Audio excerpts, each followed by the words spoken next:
Bueno, la Defensoría del Pueblo de Ecuador, desde el año 2008, inicia un nuevo proceso por un nuevo marco jurídico que le ampara. Esto tiene que ver sobre todo con el tema de movilidad humana. Ya en aquella época, la idea era no solamente atender la situación de nuestros compatriotas que fallecían en el exterior, que era una de las competencias que tenía, sino preocuparnos de los inmigrantes, preocuparnos de los refugiados, preocuparnos de las personas que eran víctimas de tráfico y de trata de personas. Y se desarrolla todo un trabajo a través de una comisión de movilidad humana, que es la que permite desarrollar directrices y acciones concretas en esa materia. Esto fue aterrizando primero en procesos de formación, porque teníamos que a nuestra gente a nivel nacional decirle qué es esto de la trata de personas, cuál es la diferencia con el tráfico de migrantes, cómo se inserta la trata en el marco de las migraciones, del refugio, de este tipo de fenómenos de la movilidad. Ese fue el primer paso que dimos. Luego, en la actual administración, la cosa se profundiza y planteamos trabajar el tema de trata de personas más desde otros enfoques. ¿Cómo qué? El acordar de que la trata de personas es un problema transfronterizo, interno sí, pero transfronterizo fundamentalmente, y nos demandaba dialogar con otros colegas, otras instituciones como la Defensoría. Y eso llevó a que establezcamos un acuerdo entre las defensorías de la Comunidad Andina de Naciones para hacer un diagnóstico regional de la trata de personas en la región andina que nos permita tener una fotografía sobre la cual definamos estrategias de intervención. Ese ha sido el recorrido durante todos estos años y hoy podemos afirmar que ya contamos con un diagnóstico regional, por supuesto de país, pero también contamos con una estrategia propia de las Defensorías del Pueblo que buscarán sin duda incidir en los gobiernos de cada uno de nuestros países, pero también en los órganos regionales que se preocupan por los derechos humanos o temas de integración. Esa es una manera con la cual hemos trabajado el tema de trata, pero otra que estamos con una recién inserción es el tema de la migración en el marco de las personas desaparecidas en los procesos migratorios. Hemos encontrado del 2008 al 2015 de reportes del Ministerio de Relaciones Exteriores que hay 135 personas migrantes desaparecidas. Nadie sabe qué ha ocurrido, qué haya pasado con ellos, si han muerto o no. Pero es una migración fundamentalmente laboral, porque es la migración que va por Centroamérica, por México y que llega a los Estados Unidos y no se sabe de ellos. Entonces, presumimos que hay vínculos de grupos mafiosos que lo que han hecho es tratar a estas personas con fines laborales. Posiblemente hay otros fines también, la trata tiene infinidad de posibilidades, pero esta es una de las posibles acciones ahí planteadas. Lo que hoy tenemos es un diagnóstico de la trata de personas en la región andina y el capítulo Ecuador destaca que existen distintas formas de trata. La que más se destaca estadísticamente es la trata con fines de explotación sexual. Es muy fuerte aquí en la región y en el mundo.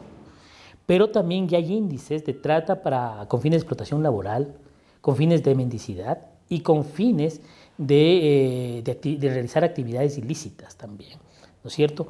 En el lado colombiano, fronterizo con Colombia, hay trata vinculada con actividades armadas, ¿no? A los chicos, a los niños, las niñas les llevan con esas finalidades.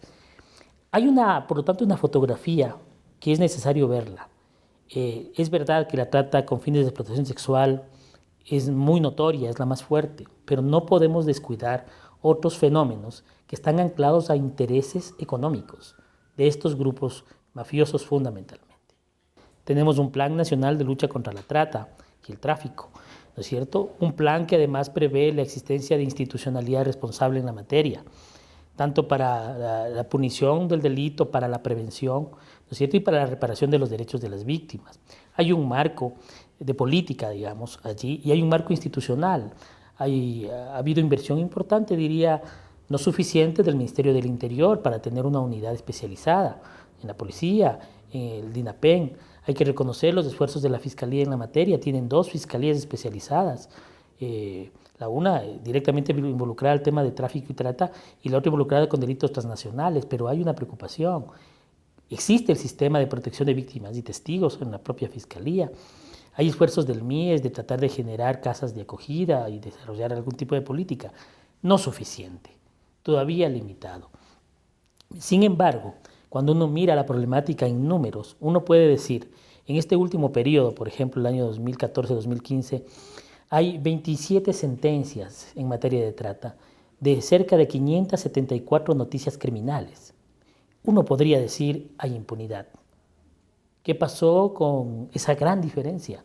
¿Fueron procesadas las causas? No lo fueron. ¿Qué ocurrió?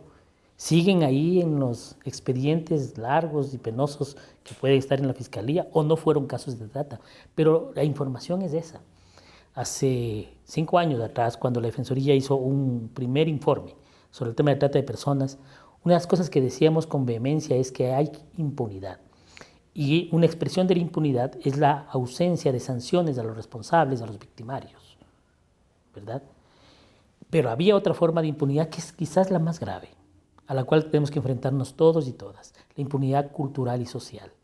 El naturalizar este tipo de relaciones, contrarias no solo a la ley, sino a la condición humana. El ver en cualquier pueblito, en cualquier comunidad del país o fuera del país, en la frontera, en el campo o en la ciudad, cómo se trata a las niñas, a los niños, a los adolescentes, y verlo con la naturalidad de cualquier hecho social, es una de las impunidades que también hay que enfrentar. Yo creo que hay temas de alta complejidad que no se resuelven en el estrecho margen de lo jurídico. Las sociedades tienen una serie de demandas y las personas y los pueblos que habitamos, sin duda. Una de las causas profundas para estos males, sin duda, es la pobreza, es la ausencia de oportunidades, es las limitadas oportunidades de educación, de acceso a servicios, pero sobre todo de oportunidades para el mejoramiento de las condiciones de la vida de la gente. Cuando uno mira cuál es el perfil de las víctimas, están aquí, en aquellos lugares donde hay más vulnerabilidad, en las barriadas pobres, en las familias en condiciones difíciles, porque ahí se abren las supuestas oportunidades de los tratantes que además enamoran a la gente, con oportunidades laborales que al final se convierten en razones de explotación sexual o laboral con otros fines. Entonces el tema estructural hay que atacarlo. Y yo podría afirmar entonces mi lado sociológico, que es el problema social, el problema de la inequidad de las sociedades que vivimos.